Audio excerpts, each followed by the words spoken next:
नहमदुहु व नसल्ली अला रसूलिहिल करीम। एक सवाल हमारे पास आया कि क्या ये मौला अली रज़ी अल्लाह ताला अन्हु ने फरमाया कि जो शख्स मुझे हज़रत सैयदना सिद्दीक़ अकबर, हज़रत सैयदना फ़ारूक़ आज़म रज़ी अल्लाह ताला अन्हुमा से अफ़ज़ल बताएगा तो मैं उसको मुफ्तरी की सज़ा दूँगा, इल्ज़ाम लगाने वाले की सज़ा दूँगा, जो कि 80 कोड़े है। तो क्या ये मौला अली पाक का फरमान है या नहीं है? तो बाज़ लोग हैं इसकी सनत पर कलाम करते हैं।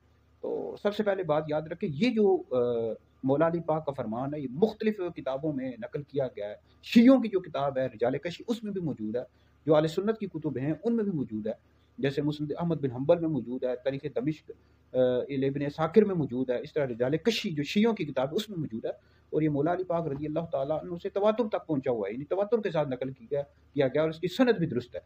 रिजाल कशी में मौजूद है कि जो शख्स मौला अली पाक को शेखैन करीमैन यानी हज़रत सैयदना अबू बकर सिद्दीक़, हज़रत उमर रज़ी अल्लाह ताला अन्हुमा से अफ़ज़ल बताएगा, उसको मैं दुर्रे लगाऊँगा।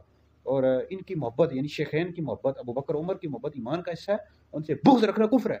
इस तरह मुस्नद अहमद बिन हम्बल में भी मौजूद है कि जो शख्स मुझे शेखैन से अफ़ज़ल बताएगा मैं उसे मुफ्तरी की सज़ा दूँगा। इस तरह तारीख़ दमिश्क इब्न साकिर में भी ये मौजूद है। तो बहरहाल अहले सुन्नत का यही अक़ीदा है और मौला अली पाक रज़ी अल्लाह ताला अन्हु का यही फ़रमान है। और हज़ूर अलैहिस्सलाम की भी बेशुमार हदीस है। तो अहले सुन्नत का ये अक़ीदा है कि अंबिया अलैहिस्सलाम के बाद सबसे अफ़ज़ल अमीरुल मोमिनीन खलीफा अव्वल हज़रत सैयदना अबू बकर सिद्दीक़ रज़ी अल्लाह ताला अन्हु, फिर हज़रत सैयदना दूसरे खलीफा राशिद हज़रत सैयदना उमर बिन ख़त्ताब रज़ी अल्लाह ताला अन्हु है।